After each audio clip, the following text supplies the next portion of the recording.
Hey guys, this side from coaching institute Indore. सबसे ज़्यादा जो मेरे पास अभी क्वेरी आ रही थी वो आ रही थी कि सर अब प्रिपेयर कैसे करें, एक मंथ बाकी है। एक छोटी सी बात के साथ इस वीडियो की शुरुआत करता हूँ। देखो, एक बात याद रखना, आपका पास और फेल होने का जो सफ़र है ना, वो ये 1 वीक, वो ये 1 मंथ डिसाइड करेगा। ये बात नोट कर लेना। क्यों सर? अगर अभी तक कुछ नहीं पढ़ा है और अगर इस पूरे एक महीने में सिर्फ इतना भी पढ़ लिया कि you can hit a good target और आपका पूरा अच्छा कवरेज हो जाए, तो आप पास हो जाओगे। अगर अभी तक सब कुछ पढ़ लिया लेकिन अगर इसे एक महीने में प्रॉपर रिविजन नहीं किया, तो आप फेल हो जाओगे। This is the real fact. देखो, मैं कोई ऐसी आध्यात्मिक बातें नहीं कर रहा, this is the truth. Because क्या होता है, रिवाइज, आपके दिमाग में सारी चीज़ें रिवाइज होना ज़रूरी है। अब सर रिवाइज कैसे करें, क्या करें? सबसे इंपॉर्टेंट चीज़, एक दिन में सारे के सारे चैप्टर पढ़ना, सारे के सारे सब्जेक्ट्स पढ़ना है। बच्चा गलती क्या कर रहा है? अकाउंट्स फेवरेट है तो अकाउंट्स को ज़्यादा समय दे दिया है, अकाउंट्स स्ट्रॉन्ग है तो अकाउंट्स को समय नहीं दिया, मैथ्स को ज़्यादा समय दे दिया। Don't do this mistake. भले मान लो अगर आपका अकाउंट स्ट्रॉन्ग है और मैथ्स वीक है, तो अकाउंट्स पे समय कम दो और मैथ्स पे समय ज़्यादा दो, लेकिन पढ़ना सारे सब्जेक्ट्स हैं। अब मैं एक चीज़ बोलूँ, थोड़ी सी अपनी स्ट्रेटजी उल्टी करो। उल्टी कैसे? रिवर्स मारना है। रिवर्स कैसे? सर पहले करने सारे के सारे हार्ड हार्ड टॉपिक जो कि इंपॉर्टेंट नहीं है लेकिन उन्हें करना है। अब मैं, सर ये आप कैसे बोल रहे हो, मतलब आप तो एकदम उल्टी बात बोल रहे हो। पूरी बात सुनना, मैं आपको समझाता हूँ। सारे डिफिकल्ट डिफिकल्ट टॉपिक्स पहले कर लिए। अब क्या होगा? आपको डिफिकल्ट टॉपिक्स जो नहीं आते थे अभी आपने पढ़ लिए। मान लो 10 मई तक आपने सारे डिफिकल्ट टॉपिक्स निपटा दिए। 10 मई से 15 मई तक सारे इजी टॉपिक्स और स्कोरिंग टॉपिक्स कर लेना। अब फ़ायदा क्या होगा? आपके पास ज़्यादा समय है डिफ़िकल्ट टॉपिक्स को कवर करने का, आपके दिमाग में बिठाने का। अब 10 मई से 15 मई तक आप इजी इजी टॉपिक्स करोगे, आपका पूरा का पूरा जो है बूस्टअप हो चुके होगा, आप अंदर से एनर्जेटिक होगे कि अब तो फोड़ देंगे। और उसी के बाद 15 से 18 तक जितने आपने डिफ़िकल्ट टॉपिक्स पढ़े थे उसको वापस रिवाइज कर लेना। मतलब क्या हुआ? सर जो मेरे वीक टॉपिक थे, जो शायद जो डिफ़िकल्ट लगते थे मुझे, वो अब मेरे स्ट्रॉन्ग हो जाएंगे। एक बार अभी पढ़ लिया, एक बार मैंने जो इम्पोर्टेंट अपना 15 से 18 तारीख तक का समय था उस पर पढ़ लिया। Now the reason is what? Sir जो इजी है, जो मुझे आता है वो तो मैं कर लूँगा, जो मुझे नहीं आता है मुझे उस पर पकड़ बनानी है। That should be your strategy, because फोड़ना है। सर आप अकेले ये एग्ज़ाम नहीं देने वाले हो, बहुत सारे लोग आपके साथ एग्ज़ाम देने वाले हैं। You are not the only one who is going to compete in this market. There are more than 10 to 20,000 peoples in C A foundation and there are more than 30 to 40,000 student in C P T. That means the competition is tough. अगर आपने भी सिर्फ important topics करे, आपने भी सिर्फ easy topics करे और आपका कॉम्पिटिटर भी वही करके आया, दैट मीन्स माइट भी आप हार जाओ। मगर अगर आपने इजी डिफिकल्ट सारे टॉपिक्स निपटा लेंगे तो जंग आप जीत चुके हो। That's the point. तो सबसे पहले डिफिकल्ट डिफिकल्ट टॉपिक्स करना है, फिर इजी इजी टॉपिक्स करना है, फिर डिफिकल्ट टॉपिक्स का रिवीजन करना है। अब आपके डिफिकल्ट टॉपिक्स भी आपको इजी लगने लग चुके हैं। अब आपका कोर्स आपके हाथ में। 18 तारीख तक आपका कोर्स बहुत अच्छा खासा हो चुका है। 18 से 25 तक अगेन एक बार रिवीजन, एक महीने में 3 बार revision. If you made this target ना, you will hit it. Sir क्या एक महीने में 3 बार रिवीजन होना, मतलब 3 बार रिवीजन कैसे हो सर? टेक्निकली 2 बार रिवीजन होगा।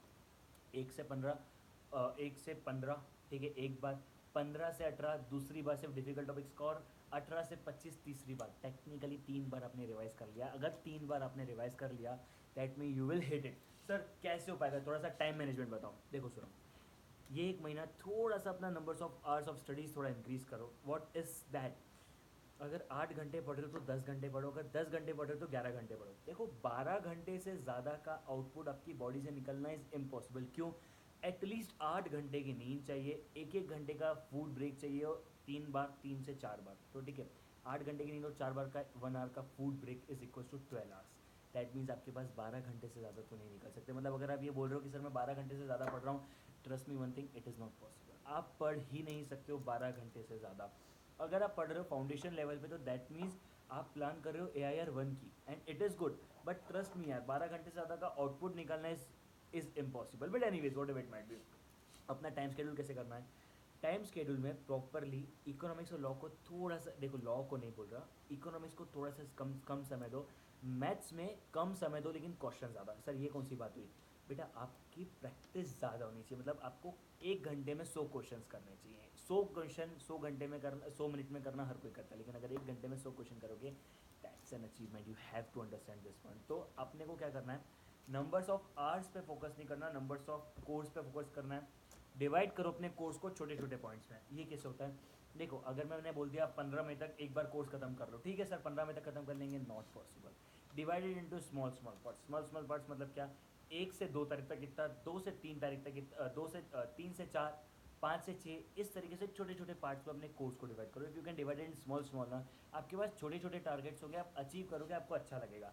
अब मान लो आपने पहले टारगेट 15 मई तक का बना लिया, तो if you don't achieve it, it will you will feel like नहीं करना यार, छोड़ो, वो बैड एनर्जी होगी। ठीक है, अब इसके साथ ही साथ टेस्ट देना बहुत ज़रूरी है। सुल्तान, सर सुल्तान कब आ रही है? सुल्तान मैं रिलीज़ कर रहा हूँ 1 मई को, लेकिन देर इज़ एन इंटीमेंट, आप लोग सुल्तान को तब तक मत देना जब तक आपका एक बार पूरा कोर्स खत्म ना हो चुका हो। सर ऐसा क्यों? अगर आपका एक बार पूरा कोर्स खत्म नहीं होगा, अगर आपने सुल्तान दे दी तो आप डर जाओगे। दिस इज द पॉइंट, क्योंकि सुल्तान का मतलब क्या है? Prepare for the worst. अब एक बात समझना, लेकिन सुल्तान आपको किसी भी कीमत पे 5 मई के आसपास दे देनी चाहिए। 5 मई के अराउंड अराउंड आपके 5 से 10 मई के आसपास आप लोगों को सुल्तान दे देनी चाहिए, क्योंकि सुल्तान will help you to lead towards success. क्यों? सर उसमें लेवल ऑफ क्वेश्चन है, तो समझना एक बात। उसके अलावा फ्री टेस्ट बहुत सारे मैंने डाल के रखी है, link in the description box, जहाँ पे फ्री टेस्ट मैंने डाल के रखी है। मिनी सुल्तान वगैरह बहुत सारी फ्री टेस्ट मैं डाल चुका हूँ। Now the point is what, you have to prepare for the worst, pray for the best, and prayer कभी काम नहीं आती। This is the important thing. Prepare for the worst का मतलब सबसे ज़्यादा डिफिकल्ट क्वेश्चन कौन सा आ सकता है, आपको उसके लिए प्रिपेयर होना है। प्रे फॉर द बेस्ट का मतलब क्या, हमेशा दुआ हमारी क्या रहती है, पेपर इजी है, लेकिन प्रेयर कभी काम नहीं आती। That is an important point. That's it for today. मेरे हिसाब से आपको समझ में आ गई होगी बात। देखो मैं ज़्यादा कंटेंटफुल बातें करना चाहूँगा, ज़्यादा खींचूंगा नहीं किसी बात को। तो करक्स बात क्या है, सारे टॉपिक्स पढ़ने हैं, छोटा छोटा टारगेट बनाना है, लेकिन 15 मई तक कोर्स खत्म करना है। सबसे पहले डिफिकल्ट टॉपिक्स, फिर इजी टॉपिक्स, फिर डिफिकल्ट टॉपिक्स का revision. That is the mode, that's it. उसके अलावा सब मोह माया है। चलो bye bye, take care, see you. And pre test upload हो चुका है। सुल्तान मैं 1 तारीख को ला रहा हूँ, लेकिन मेरे आप लोगों से रिक्वेस्ट है कि 5 मई के आसपास ही उसको देना है, या फिर अगर आपका एक बार कोर्स खत्म हो चुका है तो आप उसे दे सकते हो। चलो bye bye, take care, see you.